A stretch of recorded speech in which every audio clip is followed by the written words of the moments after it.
సుమన్ టీవీలో మీ business promotions కోసం ఈ కింది నెంబర్ను సంప్రదించగలరు.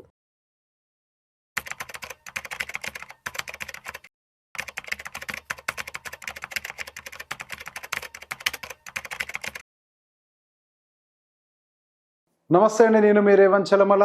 సో ఈరోజు ఒక మంచి బిజినెస్ ఆపర్చునిటీ అనుకోండి, లేకపోతే ఒక ఇన్వెస్ట్మెంట్ ఆపర్చునిటీ అనుకోండి. సో అన్నిటికీ కూడా ఒకటే సొల్యూషన్. సో రకరకాల వాళ్ళ మనం ఇన్వెస్ట్మెంట్స్ అని ఎక్కడెక్కడో పెడుతూ ఉంటాం. అండ్ పర్టికులర్గా ఎన్ఆర్ఐల విషయంలో ఇది మరింతగా జాగ్రత్తగా ఉండాలి. సో మన ఇన్వెస్ట్మెంట్స్ పెట్టేటప్పుడు పర్టికులర్గా ఎన్ఆర్ఐస్ లాంటి వాళ్ళు అఫ్కోర్స్ అందరికీ వర్తిస్తుంది, బట్ కొంతవరకు నాకు ఎన్ఆర్ఐస్ దగ్గర కంప్లైంట్ ఎక్కువ వినిపిస్తుంది, కానీ వాళ్ళని స్పెసిఫై చేస్తున్నాను అంతే. బట్ ఈ బిజినెస్ ఆపర్చునిటీ డెఫినెట్గా మన ఇక్కడ లోకల్లో ఉండే వాళ్ళకే. సో బేసిక్గా ఎన్ఆర్ఐ కేసెస్లోకి వచ్చేసరికి ప్రాపర్టీస్ అని వాళ్ళు కొన్ని ఇక్కడ నుంచి వెళ్ళిపోతారు మళ్ళీ. సో ఇక్కడ పట్టించుకునే కండిషన్ అయితే ఉండదు. సో సహజంగానే చుట్టుపక్కల వాళ్ళందరూ కూడా కొద్దిగా థ్రెటన్ చేస్తుంటారు, మాకు అమ్మేసేయండి, ఎందుకు మీరు ఇక్కడ ఉండరు, కనీసం ఎవరు ఏం చేస్తారో కూడా మీకు తెలియదు, మీ ల్యాండ్ ఉంటుందో పోతుందో కూడా తెలియదు. సో బేసిక్ ఈ ప్రాబ్లం ఉంది. సో ఈవెన్ ఇండియాలో కనీసం ల్యాండ్స్ని ప్రాపర్గా సెక్యూర్గా మెయింటైన్ చేయాలన్న ప్రాబ్లం అవుతుంది. అండ్ మోర్ ఎవర్ అక్కడెక్కడో వేరే వేరే దేశాలకు వెళ్ళి కష్టపడి డబ్బులు సంపాదించి ఆ డబ్బులు తీసుకొచ్చి ఇక్కడ భూముల మీద పెట్టుబడి పెట్టింది, మరి దాని నుంచి ఒక రూపాయి ఆదాయం రాదు. But we believe in money making money policy.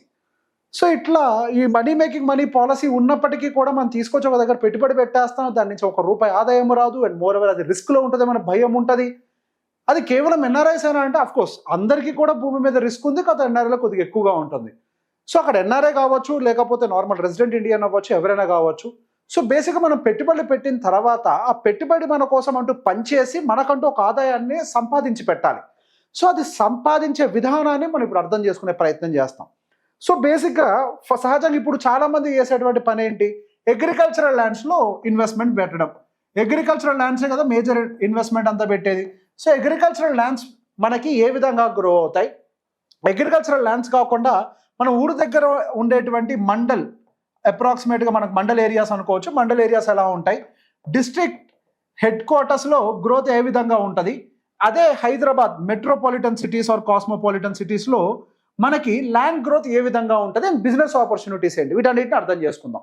So అదే అగ్రికల్చరల్ ల్యాండ్ మనం కొన్నాము అని అంటే అప్రాక్సిమేట్గా హియర్ అండ్ దేర్ ఏదో ఒక విన్ఫాల్ ప్రాఫిట్, ఏదో ప్రాజెక్ట్ అనౌన్స్ చేయడం వల్ల మనకు వచ్చే లాభాలు పక్కకు పెట్టండి, అది ఎవరో ఒక్కరికి జరుగుతుంది.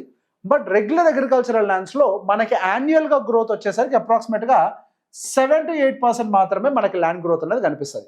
అదే కొద్దిగా మండల్ ఏరియాస్లో కనుక మనం తీసుకున్నాము అని అంటే అప్రాక్సిమేట్గా మనకు ఒక 9 to 10% వరకు కూడా గ్రోత్ ఉండడానికి పాసిబిలిటీ ఉంటుంది. అదే డిస్ట్రిక్ట్ హెడ్ క్వార్టర్స్ లాంటి చోట్ల కనుక మన ల్యాండ్ రెసిడెన్షియల్ బిట్ ఏదన్నా అట్లాంటివి అని తీసుకుంటే ఒక 12%. మెట్రోపాలిటన్ సిటీలో అయితే ఇప్పటి వరకు ఒక 15% CAGR తోటి మనకి గ్రోత్ రావడం అనేది జరిగింది. సో వీటిల్లో నుంచి ఇటువైపు రాస్తాను. సో ఇదంతా కూడా మనకి ఏంటి గ్రోత్ అందాం, అండ్ ఇక్కడ వచ్చేసరికి ఇన్కమ్ కాంపోనెంట్ రాద్దాం. సో వీటిల్ నుంచి మనకి ఎంతెంత ఇన్కమ్ వచ్చే అవకాశాలు ఉన్నాయి, ఇది కదా నెక్స్ట్ కాంపోనెంట్. సో అగ్రికల్చర్ దగ్గర నుంచి ఏదంటే కవులు ఏదో వస్తుంటుంది అంటారు. అగైన్ అది ఏరియా టు ఏరియా చేంజ్ అవుతుంది, అసలు అక్కడ పంటలు పండుతాయా లేదో తెలియదు, వచ్చినా కానీ చాలా మినిమల్ వస్తుంది. అసలు నేను చెప్పాలి అని అంటే రాదనుకోవచ్చు ఒక రకంగా. అండ్ మండల్ దగ్గర ఏదన్నా ఒక మన రెసిడెన్షియల్ ప్లాట్స్ కానీ ఏమైనా తీసుకున్నా కానీ అక్కడ వచ్చేటువంటి రెంటల్ ఈల్డ్ ఎక్స్ట్రీమ్లీ లో, వెరీ లో. ఏముంటుంది, ఒక 1 BHK వేస్తే 2,000, 3,000, 2 BHK ఉన్నా కానీ 5,000, 6,000 మించేం రాదు కదా. సో బేసిక్ ఎక్స్ట్రీమ్లీ లో, కన్సిడరబుల్. అక్కడ అది తక్కువే, ఇక్కడ ఇది తక్కువే. సో బేసిక్ అదే మనకి డిస్ట్రిక్ట్ హెడ్ క్వార్టర్స్లోకి వచ్చేసరికి మేబీ కొద్దిగా మోడరేట్, అంటే మనం మీడియం అని అనుకోవచ్చు. కాకపోతే ఇది కూడా మనకి వర్కౌట్ అయ్యే రిటర్న్స్ కాదు, అవన్నీ ఎక్స్ప్లెయిన్ చేస్తాను వర్కౌట్ అయ్యే రిటర్న్ అంటే ఏంటో కూడా. అదే మెట్రోపాలిటన్ సిటీలోకి వచ్చేసరికి రెంటల్ ఈల్డ్స్ అనేవి చాలా హైగా ఉంటాయి. ఇప్పుడు హైటెక్ సిటీ నుంచి ఒక 5 కిలోమీటర్ రేడియస్లో ఎక్కడ చూసినా కానీ సింగిల్ బెడ్రూమ్ వేసుకున్నా కానీ 18,000, 15 నుంచి 18, 20,000 రూపాయలు రెంట్ కూడా వసూలు చేసే పరిస్థితి ఉంది. సో బేసిక్గా ఇక్కడ పాయింట్ ఏంటి, మనం ఏదైనా కొనేటప్పుడు నెక్స్ట్ దాని నుంచి ఇన్కమ్ ఎక్కడి నుంచి జనరేట్ చేయగలుగుతాం, అదేవిధంగా సెక్యూరిటీ ఏంటి. సో బేసిక్ ఇందాక నుంచి ల్యాండ్ గిల్డ్ చెప్తున్నాం, మళ్ళీ ఎన్ని చెప్తున్నాడు ఏంటంటారా. ఇప్పుడు ఒకవేళ మన ఇన్కమ్ జనరేటింగ్ పాయింట్ ఆఫ్ వ్యూలో పెట్టామనుకోండి, నేను కన్స్ట్రక్షన్ చేసి దాని జోలికి రావడం కష్టం కదా. ఖాళీగా ఉన్న ల్యాండ్ వైపు ఎవరైనా చూస్తారు. అదే దాన్ని ఆక్యుపై చేసి పెట్టేస్తే ఇట్లా రెంటల్ ఇన్కమ్ కోసమో వాటి కోసమో వీటి కోసమో కన్స్ట్రక్షన్ చేసి పెట్టేసామనుకోండి, దాని జోలికి రావడానికి కూడా ఎవరు సిద్ధంగా ఉండరు. సో దాని గురించే నేను కొంతవరకు వర్కౌట్ చేసి మీ ముందరకు ఒక ప్లాన్ తీసుకొచ్చే ప్రయత్నం చేశాను. ఒకసారి నేను దాన్ని ఎక్స్ప్లెయిన్ చేస్తాను.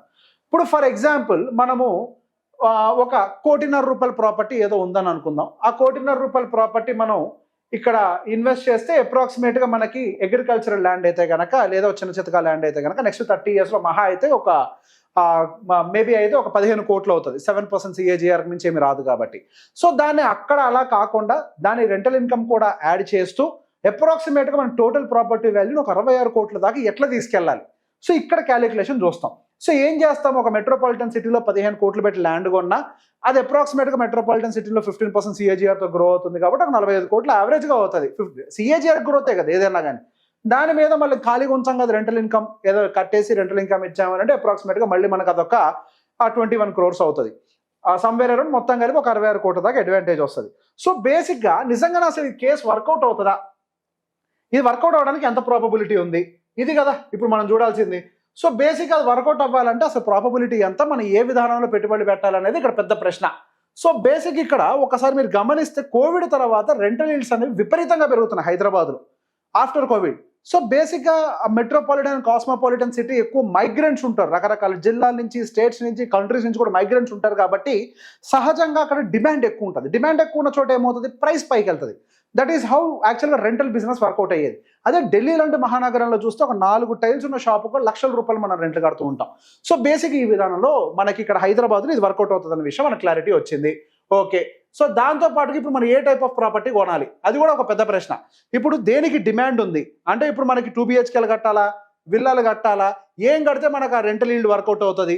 సో బేసిక్ దాన్ని కూడా మనం అర్థం చేసుకోవాల్సిన అవసరం ఉంది. దానికోసమే మేబీ వీళ్ళ పేరేంటి, ప్రాపర్టీ మ్యాజిక్ బ్రిక్స్ వాళ్ళు ఒక డేటాని మనకి ఇచ్చారు. సో బేసిక్గా కన్జ్యూమర్ ప్రిఫర్డ్ దేని వైపుగా ఉంది, కన్జ్యూమర్ ప్రిఫరెన్స్ ఎటువైపుగా ఉంది, అండ్ సప్లై మాత్రం ఎంత ఉంది, అంటే జనాలు ఏది అడుగుతున్నారు కానీ ఏది అందుబాటులో ఉంది. మీరు గమనిస్తే ఇక్కడ 1 BHK 23% మెంబర్స్ డిమాండ్ ఉంటే అక్కడ సప్లై మాత్రం 13 ఉంది, అంటే చాలా తక్కువ ఇస్తున్నారు అనమాట. సో బేసిక్ ఇక్కడ మనకి ఎప్పుడైనా గమనించండి, ఒక 2 BHK ఫ్లాట్ వేసామనుకోండి, దానికి వచ్చే ఈల్డ్ ఏమో చాలా తక్కువ ఉంటుంది. ఇప్పుడు దాన్ని కూడా ఎక్స్ప్లెయిన్ చేస్తాను సింపుల్ ప్లాన్ తోటి. ఇప్పుడు ఫర్ ఎగ్జాంపుల్ మనం ఒక 2 BHK ఫ్లాట్ తీసుకున్నాం, ఒక ఫ్లోర్ ఇది 150 గజాల బిట్టు ఒక ఫ్లోరు.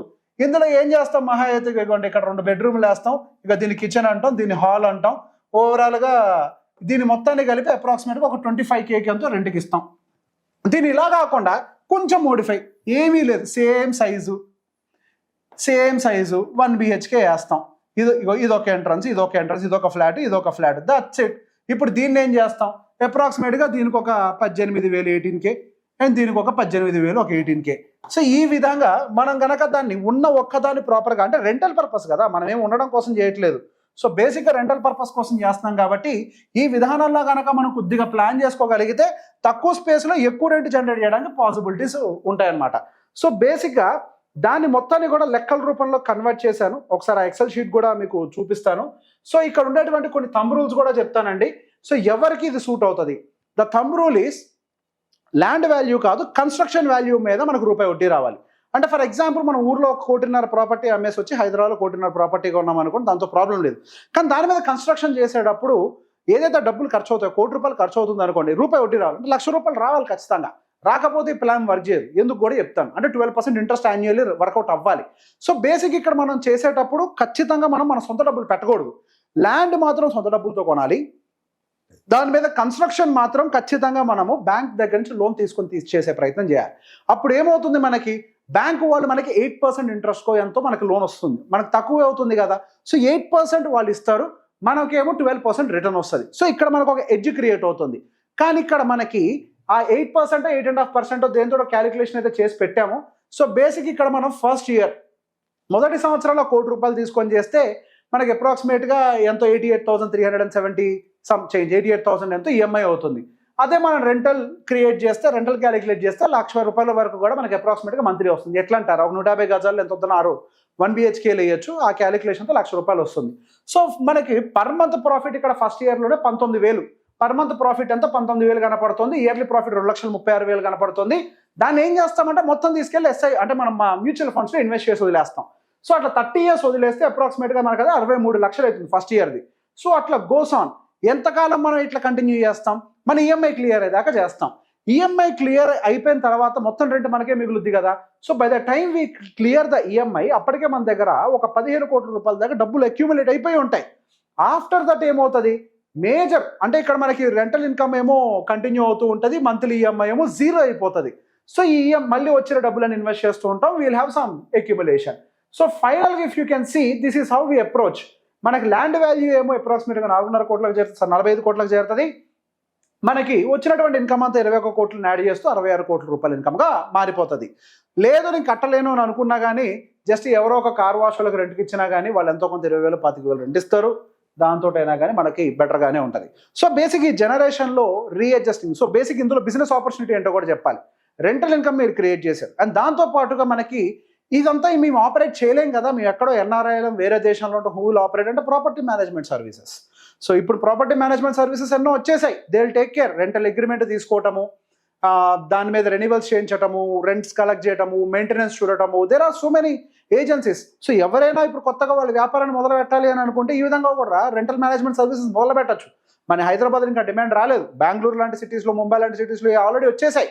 హైదరాబాద్లో మనకు మంచి ఆపర్చునిటీ ఉంది కొత్త కొత్త వ్యాపారం చేయడానికి. సో ఈవెన్ మన కొంతమంది యువకులకు అది ఒక మంచి బిజినెస్గా స్టార్ట్ చేసే అవకాశం ఉంది, అండ్ ల్యాండ్ ఓనర్స్కి కూడా దాని నుంచి ఇన్కమ్ క్రియేట్ చేసుకునే ఆపర్చునిటీ ఉంది. సో మనకు ఉన్నటువంటి అసెట్స్ని ఈ విధంగా రీబ్యాలెన్స్ చేసుకుంటూ మేనేజ్ చేస్తే దాని నుంచి కొంత ఇన్కమ్ వస్తుంది, సెక్యూరిటీ కూడా వస్తుంది. ఈ వీడియో కనుక మీకు నచ్చినట్లయితే అందరికీ షేర్ చేయండి. Thank you very much.